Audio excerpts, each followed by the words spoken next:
तुमच्या बरोबरच हा लढा माझा देखील तेवढाच आहे जेवढा तुमचा आहे।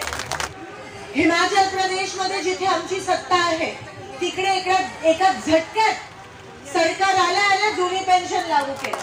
खरं तर हिमाचल प्रदेश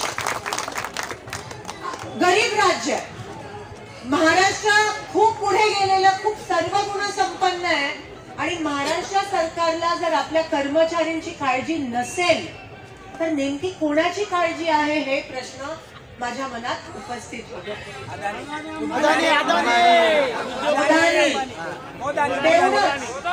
तुम्ही तुमच्यावर उपासमारीची वेळ आली आहे, त्यांना एक साधं जुनी पेन्शन लागू करायला काय होत आहे?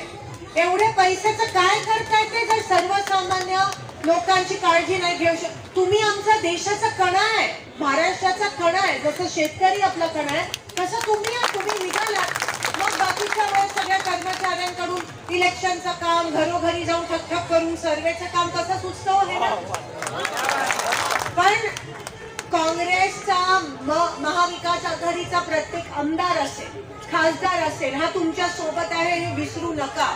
कारण का जुनी पेन्शन हे काय तुम्हाला फक्त ह्यांची सत्ता म्हणून नाही, तुम्हाला आयुष्यभर तुमच्या सोबत हा प्रश्न मिटणार आहे। म्हणून मला मतदानाचा आणि इलेक्शनचा विषय ते आणायचाच नाहीये, पण माणुसकी म्हणून आज मी तुमच्यामध्ये उभी आहे आणि माणुसकी म्हणूनच तुमचे प्रश्न मी मांडू आणि रडायचं नाही, आणि त्यासाठी आपण सगळे एकमेकांची साथ देऊया। आम्ही शेवटपर्यंत तुमच्या सोबत आहोत हे कधी विसरू नका। इथे बोलायचं म्हणून मी बोलत नाहीये, पण विधानसभेच्या नंतर देखील जिथे जिथे लढावा लागेल तिथे तिथे आम्ही आणि मी वैयक्तिकरित्या तुमच्या सोबत आहे, माझे वडील देखील तुमच्या सोबत आहे, ते कधी विसरू नका।